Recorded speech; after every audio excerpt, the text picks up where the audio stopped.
पैसा नहीं है तो मुंबई के लिए तो कभी ने देखा कि मुंबई में ये नीचे थे, उसकी वीडियो घर डूबने से बहुत बड़ा नुकसान हुआ है और इसके लिए और मुंबई के जनता को मदद करे, ये हमारी दूसरी।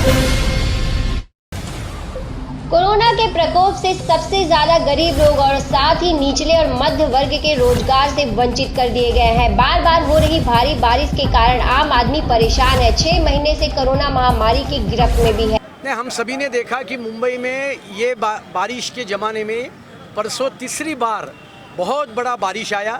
पूरा हनुमान नगर, पोईसर, रामनगर, अन्ना नगर, ये जो मेरे विभाग के एरिया है वो पानी के नीचे थे, उसकी वीडियो उपलब्ध है।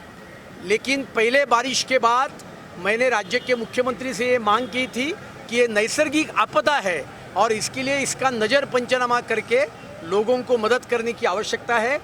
राज्य सरकार ने कोरोना महामारी में मुंबईकरों को एक भी रुपए प्रदान नहीं किया। भाजपा विधायक अतुल भातलकर ने राज्य सरकार से मांग की है। मुंबई नगर निगम के पास बार बार अनुरोध करने के बावजूद जिसमें 70,000 करोड़ रुपए जमा है, कोई मदद नहीं कर रहे मुंबईकरों की। इस कोरोना और भारी बारिश के कारण मुंबईकरों के घरों में जो परेशानियां देखने को मिल रही है, इससे तुरंत निरीक्षण किया जाए और झुग्गी वालों को 10,000 रुपए दिए जाने चाहिए। लेकिन 3 बार एक ही सत्र में बारिश में लोगों का घर डूबने से बहुत बड़ा नुकसान हुआ है और इसके लिए हमारी पहली मांग आज के इस निवेदन के माध्यम से, मोर्चा के माध्यम से राज्य के मुख्यमंत्री के पास ये है कि लोगों का नुकसान हुआ है, छोटे दुकानदारों का नुकसान हुआ है, छोटे कारखानदारों का नुकसान हुआ है और इसके लिए हर घर में 10,000 रुपया ये तुरंत सरकार ने मदद करनी चाहिए, ये पहली मांग। दूसरा, जो कोकण में चक्रवादल आया था और उस समय बड़े बड़े यहाँ के कैंपस भी हवा के कारण उड़ गए थे, तो उसको भी नैसर्गिक आपत्ति का रूप देकर उसका प्रपोजल बनाकर रिहेबिलिटेशन फंड से ज़्यादा मदद सरकार ने करनी चाहिए। ये हमारी सबसे प्रमुख मांग है और इसके लिए यदि राज्य सरकार के पास आज के तारीख में पैसा नहीं है तो मुंबई के लिए तो कम से कम मुंबई महानगर पालिका के पास 70,000 करोड़ की एफडी है, वो एफडी में से 10,000 करोड़ रुपया वो निकाले और मुंबई के जनता को मदद करे, ये हमारी दूसरी मांग है। तीसरी मांग हमारी ये है कि पोईसर और हनुमान नगर, यहाँ से जो पोईसर नदी जाती है उससे बाधित होने वाले 400-500 लोग हैं, उनके लिए अप्पापाड़ा में घर यहाँ तैयार है। लेकिन आदित्य ठाकरे ने सत्ता पर आने के पहले माहौल के लोगों को आश्वासन दिया था कि हम आपको माहौल से शिफ्ट करेंगे। इसके लिए वो ऑर्डर निकाल रहे हैं कि माहौल के लोग अप्पापाड़ा में आएंगे और यहाँ के लोग माहौल जाएंगे, तो ये सारा अन्याय है।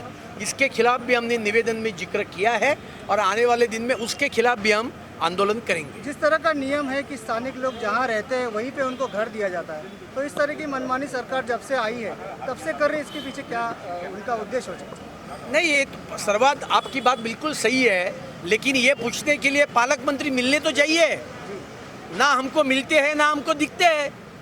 आज पैंडेमिक होने के बाद 8-9 महीने हुआ है, हमने तो कभी पालक मंत्री को देखा नहीं। इधर कोई कॉरपोरेशन हॉस्पिटल को विजिट कर रहे हैं, गवर्नमेंट हॉस्पिटल को विजिट कर रहे हैं, विलगीकरण सेंटर को विजिट कर रहे हैं। इतना बारिश आया, हनुमान नगर में आए, पोईसर में आए, किधर भी नहीं है। तो पालक मंत्री और मुख्यमंत्री दोनों घर में बैठे हैं, तो इसके लिए कभी कभार डीपीडीसी की मीटिंग बुलाएंगे तो मैं उनको ये सवाल पूछूंगा। पत्र के ऊपर पत्र तो राज्य के मुख्यमंत्री को मैं लिख रहा हूँ।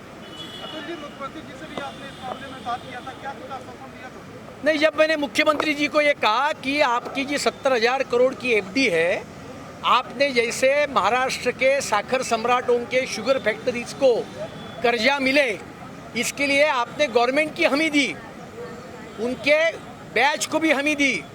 उसी तरह से मुंबई महानगर पालिका के एफडी को आप राज्य सरकार के तरफ से गारंटी दे दो मुंबई महानगर पालिका को, और वो 70,000 करोड़ में से 10-15,000 करोड़ रुपया कर्जा करो लोगों के ऊपर, पैकेज के ऊपर। तो मैंने ये कहने के बाद राज्य के मुख्यमंत्री ने मेरा फ़ोन ही कट कर दिया। अतुल जी, एक अहम सवाल कि बीते दिन जो है संजय राउत और मुख्यमंत्री नहीं, अभी ये मोर्चा तब रखो ना। क्या मामला था? हाँ, संजय राउत जी ने मुख्यमंत्री ने मुलाकात किया था एक होटल के नहीं, दोनों ने भूमिका स्पष्ट की है। संजय राउत ने ये जाहिर किया था कि उनको माजी मुख्यमंत्री जी का एक इंटरव्यू चाहिए, तो उसकी अट शर्ती के लिए वो दोनों मिले थे। उसका राजनीति से कोई संबंध नहीं, शिवसेना के साथ सरकार बनाने का कोई संबंध नहीं है, ऐसी कोई बात ही नहीं है।